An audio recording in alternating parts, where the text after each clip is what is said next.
Hermanos, los saludo en el amor de Cristo. Espero que se encuentre muy bien.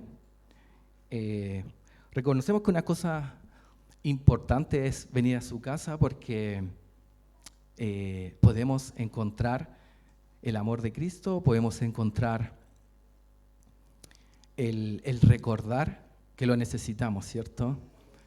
El amor de Él no nos deja, Él no nos suelta, a pesar que nosotros queramos, ¿cierto? Como decía la alabanza, Él no nos deja.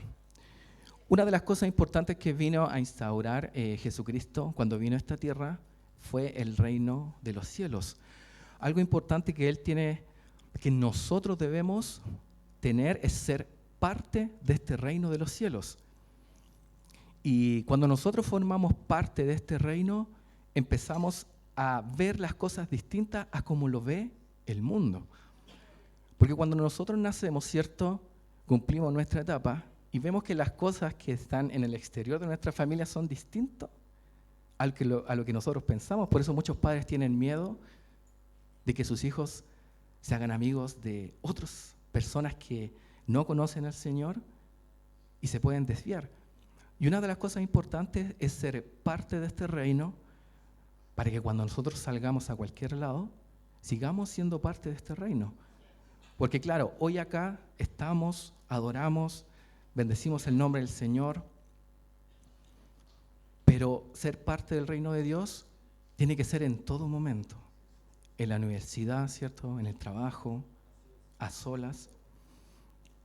La semana antepasada hablamos sobre las parábolas de su reino, y para hacer un pequeño recuento, hablamos sobre este agricultor que llevó semillas a un campo, ¿cierto? La parábola del sembrador. Unas se sembraron, ¿cierto?, cerca del camino, otras se sembraron, ¿se acuerdan, hermano?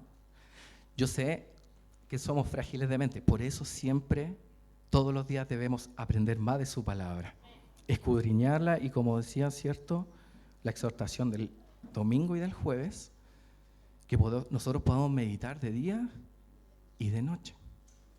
Lo ideal, ¿cierto? Entonces, el primero es el que escucha la palabra, ¿cierto?, pero no tiene deseo de entenderla. O sea, viene a la casa de Dios, pero no tiene un interés en entenderla, y por ende no echa raíz esta palabra que se escucha. ¿Qué más ocurre con el segundo grupo, para que hagamos un pequeño resumen?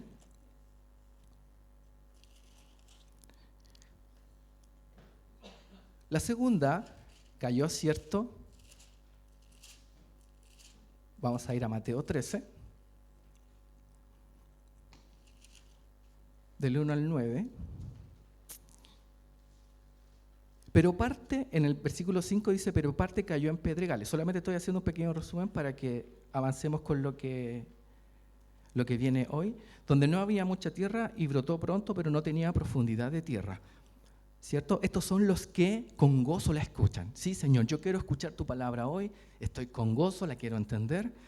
Pero ¿qué ocurre? Llego a mi casa, llego al trabajo, llego a la universidad, a cualquier lado, y cualquier problema que aparece, que no tiene que ver con pecados ni con nada de eso, sino que tiene que ver con un afán, con cosas que yo hago diariamente, se fuma. Toda la palabra que yo aprendí se va. Esa es la semilla que cayó, ¿cierto?, en pedregales. Muy bien. Y luego viene una que cae sobre espinos, que es la tercera parte. ¿Y qué pasa con ello? Luego, el afán, el amor a las riquezas, el estar preocupado de otras cosas y no del Señor, ahogan esa buena semilla. Estos son los que la quieren entender, la entienden, pero falta el último paso, que es practicarla. Y no la llegan a practicar. Y finalmente tenemos a los que cae la semilla, ¿dónde? En el versículo 8 dice, en buena tierra. Y dio fruto al 100, al 60 y al 30 por uno. Nosotros sabemos, ¿cierto?, que estas personas que son buena semilla, que son buena tierra, vienen con una disposición a entender la palabra. ¿Cierto? Que la leyeron en su casa. Bueno, toda la palabra debiéramos leerla. Pero tal vez si no la entendió en su casa, usted dice, me la van a explicar en la iglesia. Ahí tengo un buen recurso. Vienen con disposición de querer entenderla y no se quedan ahí, sino que la practican. Ellos darán fruto de ese conocimiento, de ese entendimiento, 30 veces, 60 y ¿cuánto más? 100 veces más. Es impresionante, ¿cierto? Y ese es el fruto. Luego hablamos de la parábola del trigo y la cizaña. Y en general, esto aparece en la explicación en los versículos del 36 al 43. Y es hermoso porque Jesucristo, ¿cierto?, lo explica. Y en breves palabras, ¿cierto?, se sembró el trigo, pero vino el malvado, que es el maligno, y que también, ¿qué sembró? Cizaña. ¿Y qué dijeron los que trabajaban, en este caso los ángeles? Señor, saquemos la cizaña. ¿Y qué pasó? No, porque si sacamos la cizaña, también arrancaremos el trigo. ¿Qué quiere decir eso? Que en la congregación de su iglesia habrán personas que van a ir a perdición y otras que van a ir a salvación. Pero no van a ser retirados de la congregación ahora ni en 10 años más. ¿Cuándo van a ser diferenciados? Cuando llegue el gran juicio final. Ahí. Eso es lo que explica aquí. Y luego hablamos de la parábola del grano de mostaza, ¿cierto? Era una semilla pequeña. Si usted ve que Jesucristo vino a Israel, a un país pequeño dentro de todos los países que estaban en Europa, en Occidente, en el Oriente, en África, Mesopotamia, Siria, de todos los países. El más pequeñito era Israel. Y vemos que esa pequeña semilla que trabajaron 12 discípulos que se convirtieron en apóstoles, ahora ¿qué es lo que es? Es algo inmenso. ¿Cuántos cristianos hay? 2.000 millones de cristianos hay en el mundo. Algo que empezó con 12 personas que creyeron, que amaron al Señor con todo el corazón. Ahora, todos nosotros nos refugiamos en ese árbol. Todo eso que creció, ahora nosotros podemos refugiarnos. ¿Por qué? Porque tenemos conocimiento, tenemos epístolas de Pedro, de Pablo, Apocalipsis, tenemos la Biblia completa para poder refugiarnos, y también los reformadores y todos los que lucharon para que hoy tengamos esta palabra maravillosa que nos hace entrar en este reino. Y luego de eso viene la parábola de la levadura, que está en el versículo 33 de Mateo 13, para que la podamos leer.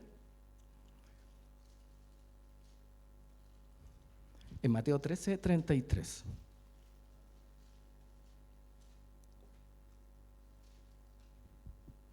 Dice, otra parábola les dijo, el reino de los cielos es semejante a la levadura que tomó una mujer y escondió en 3 medidas de harina, hasta que todo fue leudado. Y acá vemos, ¿cierto?, algo tan tradicional como es echarle levadura a una harina. Y todos sabemos lo que pasa cuando nosotros leudamos una masa. ¿Qué ocurre? Impregna toda la masa.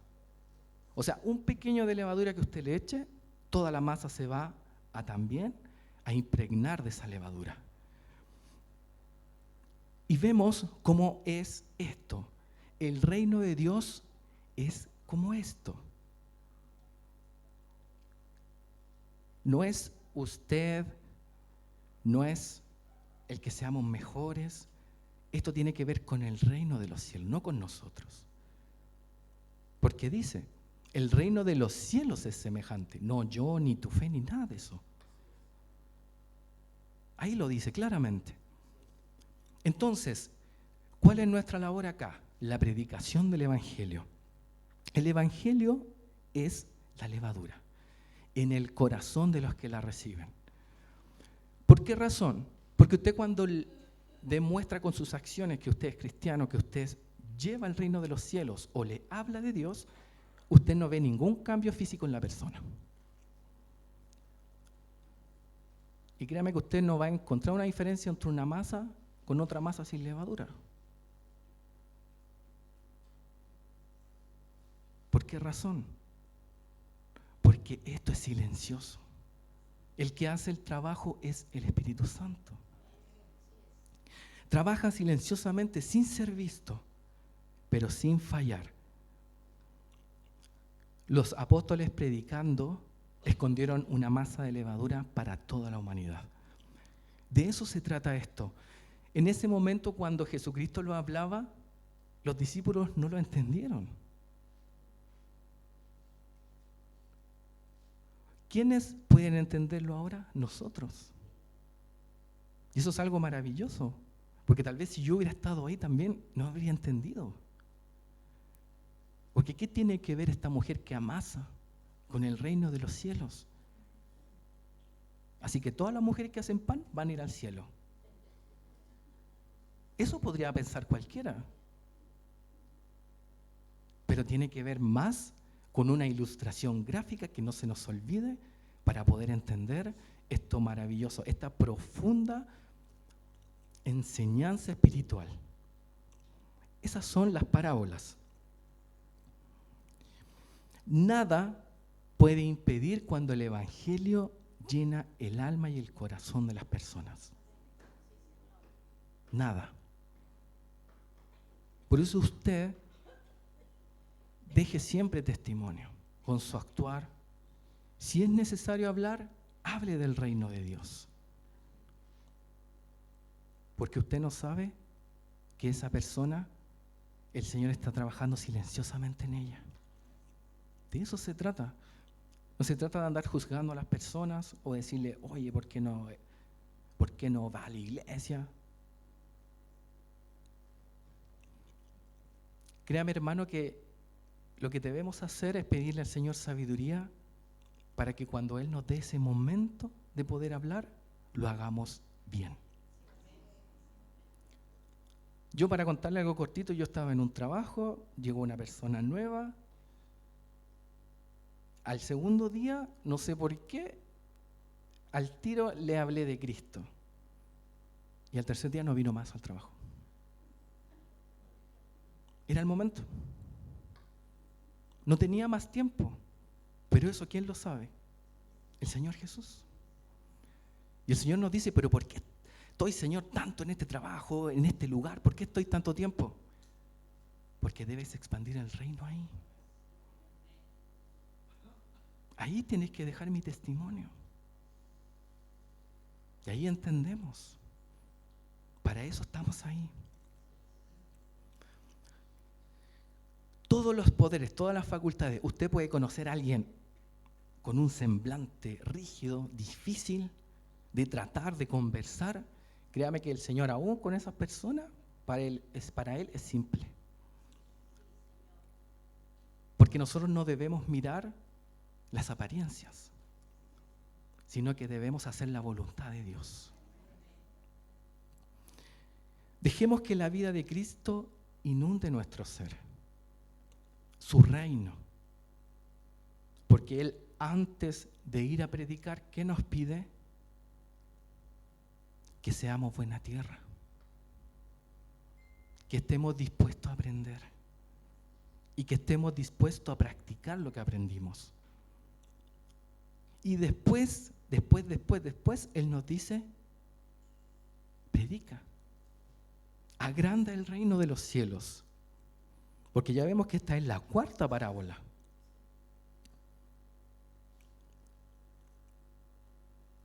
Dejemos que el Evangelio y Cristo rodee todo nuestro ser, todo, para que cada cosa que digamos y hagamos y pensemos sea relacionado al reino de los cielos. Veamos el versículo 34 y 35. Dice: todo esto habló Jesús por parábolas a la gente, y sin parábolas no les hablaba, para que se cumpliese lo dicho por el profeta cuando dijo: abriré en parábolas mi boca, declararé cosas escondidas desde la fundación del mundo. Y ya aprendimos, ¿cierto? La última vez que prediqué, que esto, ¿por qué lo hacía el Señor Jesús? ¿Por qué Jesucristo hablaba en parábolas? Para los que, cuando uno venga con una disposición a aprender, aprenda. Pero si uno no quiere aprender, porque el predicador le cae mal, porque me hace dormir, no sé. Todas esas personas que piensan así, no van a aprender. Porque el Señor dice, es la disposición del corazón.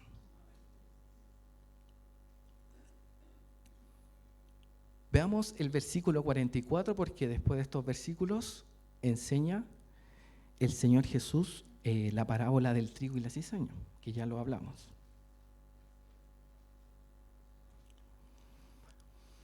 Ahora viene la parábola del tesoro escondido. Mateo 13, 44.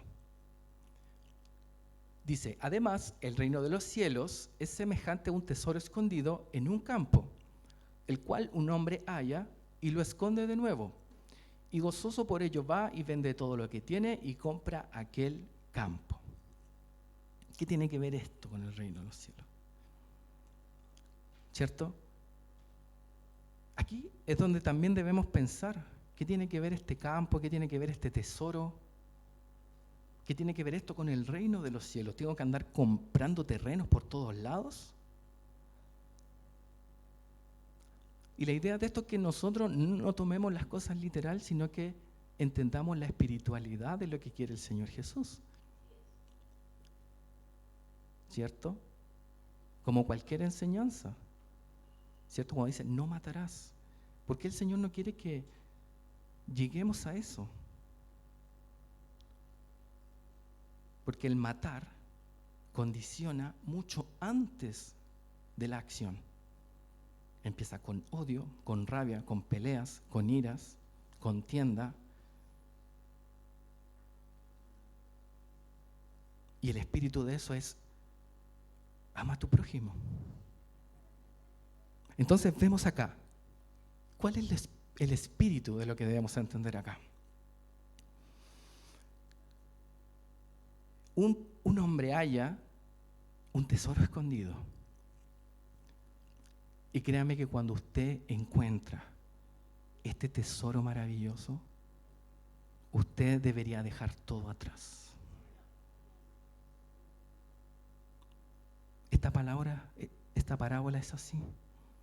Señor, te encontré. Voy a hacer todo lo que esté en mis manos para tenerte a ti, en mi vida y en mi corazón. ¿Qué hizo el hombre? Vendió todo lo que tenía. Y no le digo que vaya a vender su casa, que venda su auto y lo traiga, no. Vemos que fue más importante. Todo lo de valor fue Cristo más importante. Fue este reino maravilloso.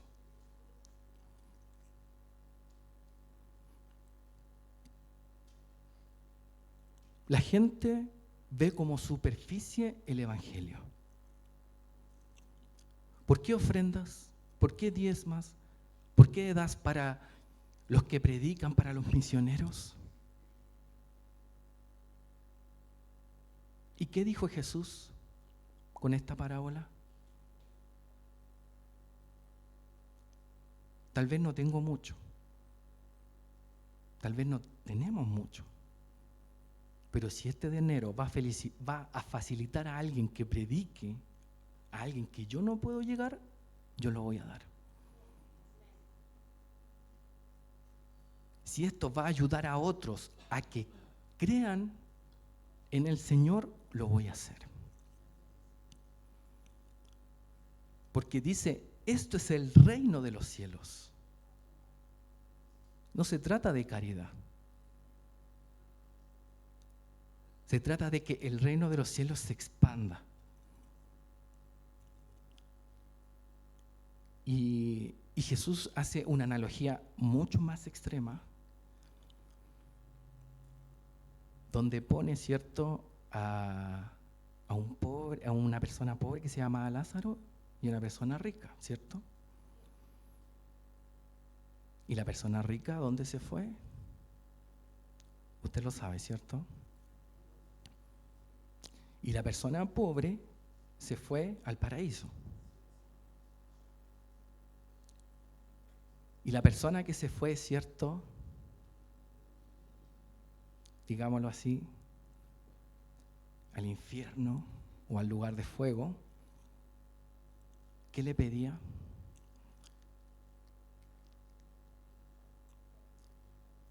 Señor, manda profetas a mis familiares. No quiero que vivan esto.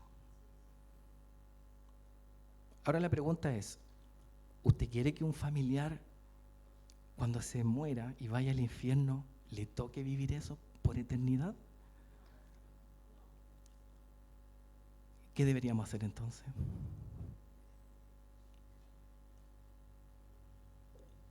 Ese es el reino.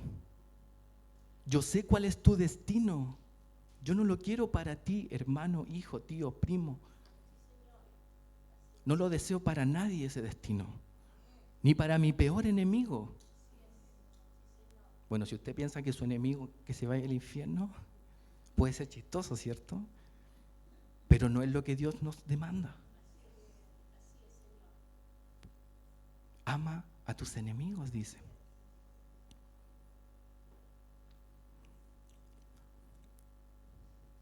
No existe precio que se pueda dar para ser salvos. ¿Por qué yo les digo que no hay precio para que nosotros podamos ser salvos? Porque hay un precio infinitamente grande, que fue la muerte de nuestro Señor Jesús. Hermanos, ni en millones de vidas vamos a poder pagar lo hermoso que Jesús ha hecho por nosotros. Una vez y para siempre. Desde el primer ser humano hasta el último ser humano, que deben ser trillones de personas, les sirve esto tan hermoso. Y este reino debe ser expandido ¿por quiénes? Por los ciudadanos de este reino. A los ángeles les hubiera gustado predicar las buenas nuevas.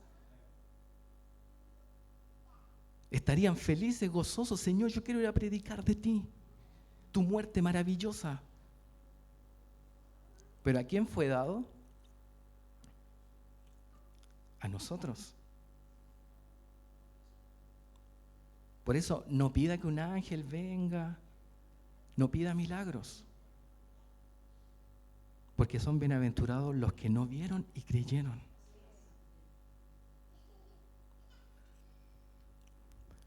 Veamos otra parábola, es del 45 al 46.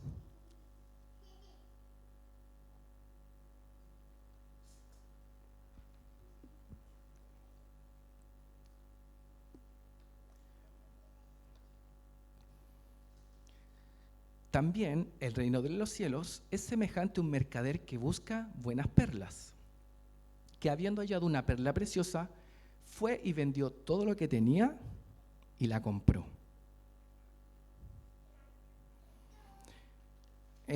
Acá hay algo distinto y habla sobre perlas.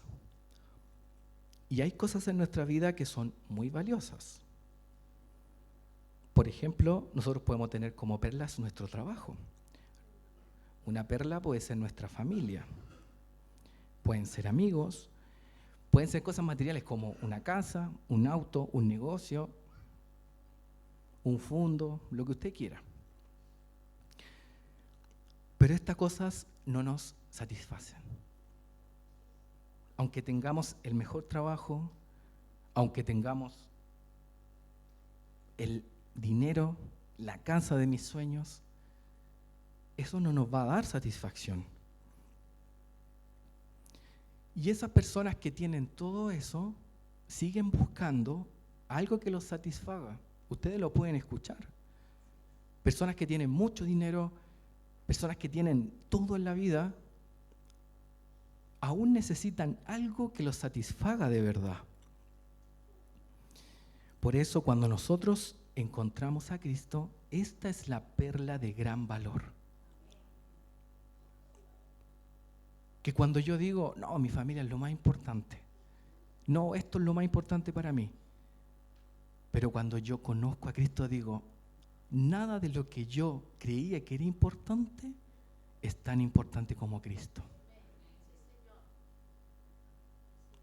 Y de eso se trata esta parábola. Un mercader que busca buenas perlas. ¿Por qué si todas las perlas que tenía, para qué quería más? Porque no lo satisfacían. Cambiar de trabajo, ganar más dinero, cambiar de casa, no te va a satisfacer. El único que te satisface es el Señor Jesús. Recuerde que Él dice que si tú bebes del agua maravillosa que es Cristo Jesús, no tendrás sed jamás. Eso es Jesús. Satisfacción, necesidad de Él. Y después cuando usted vea las cosas que tiene, tal vez un autito, una casita, usted va a decir, lo tengo todo. No necesito más. Porque con Cristo lo tengo todo.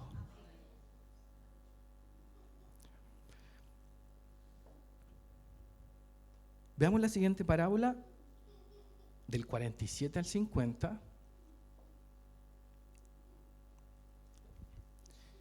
Mateo 13, del 47 al 50.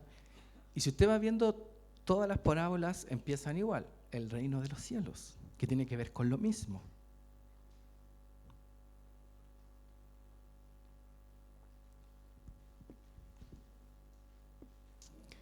Asimismo, el reino de los cielos es semejante a una red que, echada en el mar, recoge de toda clase de peces. Y una vez llena, la sacan a la orilla y sentados recogen lo bueno en cestas y lo malo echan fuera. Así será el fin del siglo. Saldrán los ángeles y apartarán a los malos entre los justos y los echarán en el horno de fuego. Allí será el lloro y el crujir de dientes. Recuerde que, claro, aquí dice el lloro y el crujir de dientes como algo físico, pero esta muerte espiritual ni siquiera lo va a poder dejar alegarle a Dios porque está en esa situación.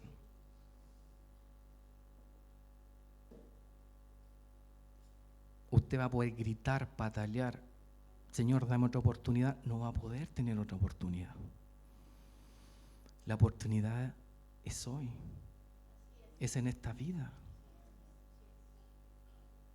No hay más oportunidades. ¿Usted cree que le dio otra oportunidad el Señor a Satanás y a la tercera parte de ángeles que se unieron con él? Jamás. Porque él vio a Dios, a ese Dios amoroso, piadoso. Nosotros actuamos por fe.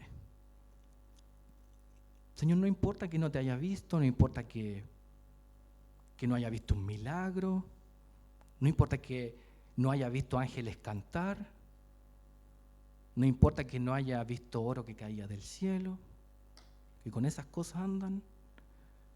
No. es por fe. Si Jesucristo lo dijo, es así. Recuerde que Él dijo, yo soy el camino, la verdad, y la única manera de no llegar a esta muerte eterna es Jesús. Porque usted, ¿a qué llamaría vida? ¿A alguien que está sumido en las drogas? ¿Eso es vida? ¿A alguien que está sumido en la miseria? Claro, está vivo, ¿cierto? Puede ver, puede sentir, pero está muerto. Eso no es vida. La verdadera vida es Jesucristo. Todo tipo de creyentes llega a la iglesia. Este tiene un paralelismo completo con el trigo y la cizaña. Llegan los ángeles cuando la red se encuentra llena. El Señor dice, ahora es momento. ¿Y qué hacen los ángeles? Tú no eres un buen pez, ¿cierto? Y separará a los justos de los perversos. Es que, Señor, yo soy más o menos bueno. Si me ponen al lado de alguien malo, yo me veo bueno. ¿Dice la palabra eso? O justos o perversos. ¿Qué pasa si no eres justo? ¿Qué eres entonces? Casi justo. No, eres perverso. Y nosotros no tomamos en cuenta esto, porque nuestra vida, ¿cierto?, a veces va bien y a veces va mal.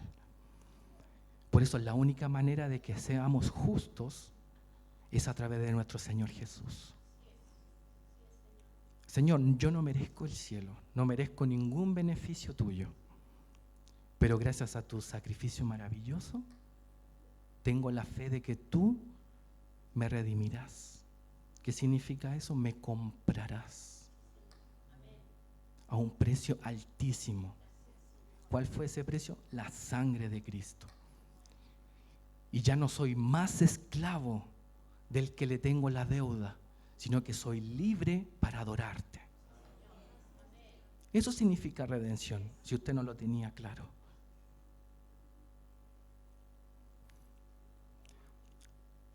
Directo al horno de fuego donde habrá llanto y rabia.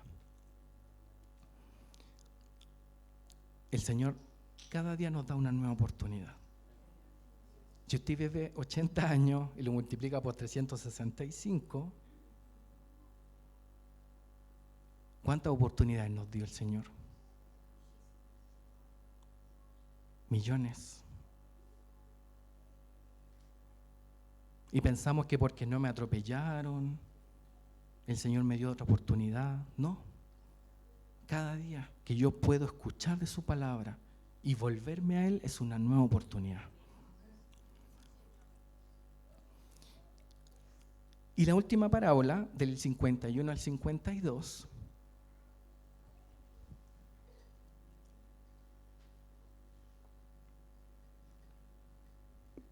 y todas tienen que ver con el reino de los cielos.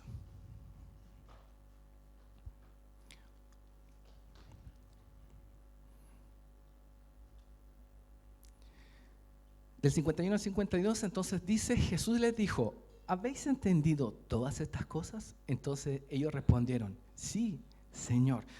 Ya en ese momento ellos tenían una disposición completa a querer aprender, a entender, a decir, esto es lo que me dice el Señor Jesús, voy a buscar, voy a meditar, no me va a ganar la flojera.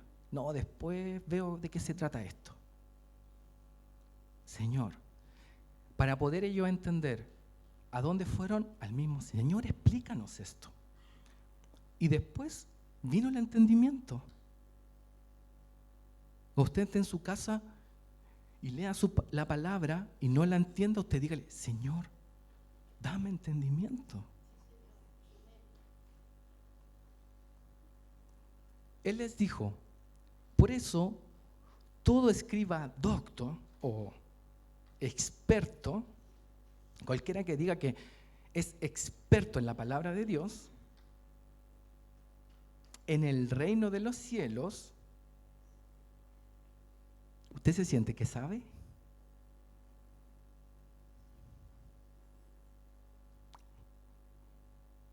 Ahí dice. Todo experto, hermano, créalo. Para ser experto hay que buscar de la palabra. Y orar, pedirle al Señor sabiduría. Señor, enséñame. Por eso, todo experto en el reino de los cielos, no en el reino judío, en el reino del Señor Jesús, es semejante a un padre de familia que saca de su tesoro cosas nuevas y cosas viejas. Señor, ahora sí que me la pusiste difícil. ¿Qué es eso? ¿Qué significa? ¿Cierto? Todo creyente que es, usted hermano, siéntase un experto en el reino de los cielos.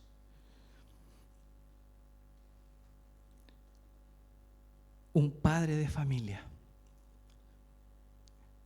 Cuando uno es hijo, cuando uno tiene una duda, alguna pregunta, ¿a quién se le viene a la mente? ¿A quién preguntar? Al padre.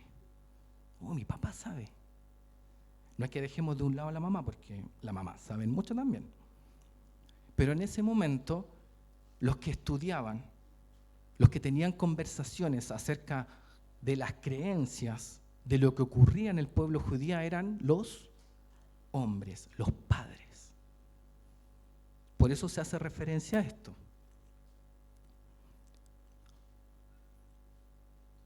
¿Y qué significa entonces que cualquier hombre o mujer que trae a sus amigos, a sus parientes de invitados, trae toda clase de frutos del año anterior y de este año? ¿Qué tienen que ver estos frutos?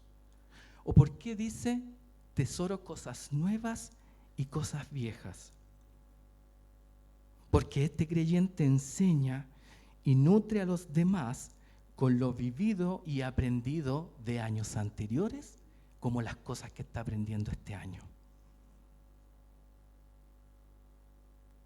Esos son los tesoros que tenemos nosotros. ¿Cuáles son los tesoros mayores? Lo vimos recién en su palabra. El conocer a Cristo. El hombre que compró el terreno, que conoció a Cristo y vendió todo lo que tenía para tener a Cristo. Ese conocimiento maravilloso. Todo lo antiguo y lo nuevo tiene su utilidad. Por esta razón, nosotros debemos aprender a los pies de Cristo lecciones nuevas, como también volver a aprender las lecciones que ya conocemos. Eso es lo que hace un padre de esta familia que dice el Señor Jesús. Por eso yo le decía, pero es que esto ya lo vimos. Predisposición a no querer aprender. ¿Pero qué hace un experto de la ley? Qué bueno, voy a volver a recordar lo que ya aprendí, a reforzar lo que debería estar haciendo hoy de memoria. Por eso el Señor te dice,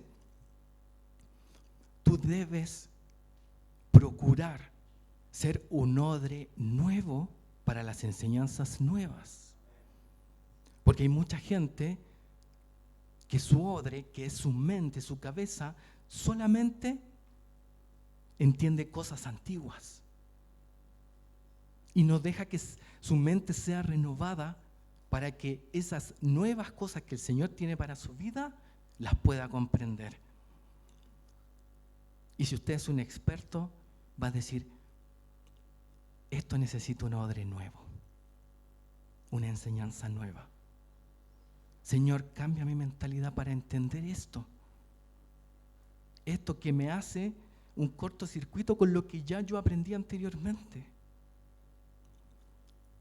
Y el Señor te dice, lo que aprendiste, debes seguir practicándolo, debes seguir aprendiéndolo. Por eso siempre debemos estar llenos de la palabra de Dios. Porque cada vez que alguien necesite de esta palabra, nosotros podamos traer a esa persona enseñanzas antiguas del hecho de que nosotros la aprendimos hace tiempo, como enseñanzas que estoy aprendiendo este año. Eso es lo que hace un experto de la ley.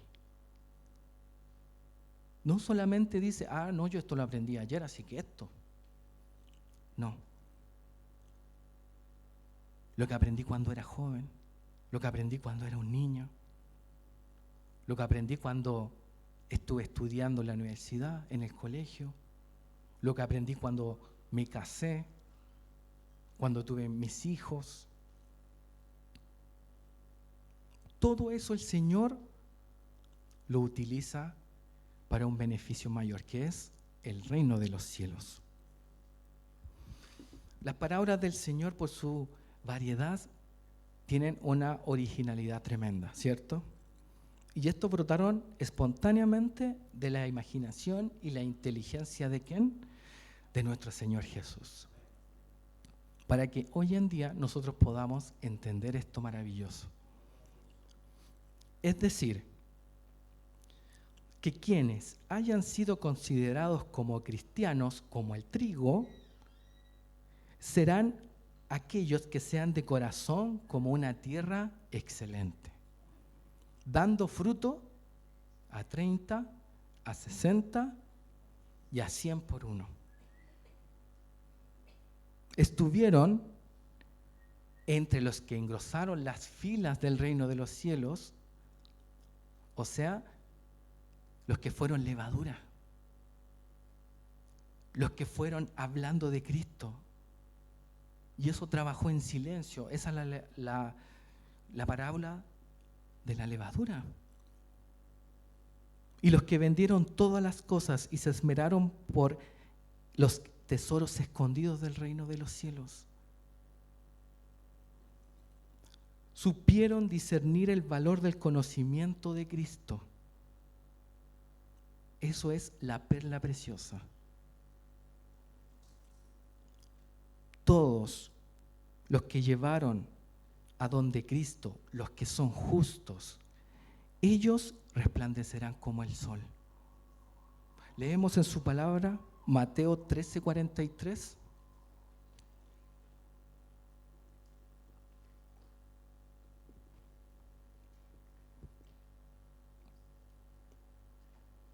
El Señor dice que separará a los justos de ¿quiénes? De los perversos.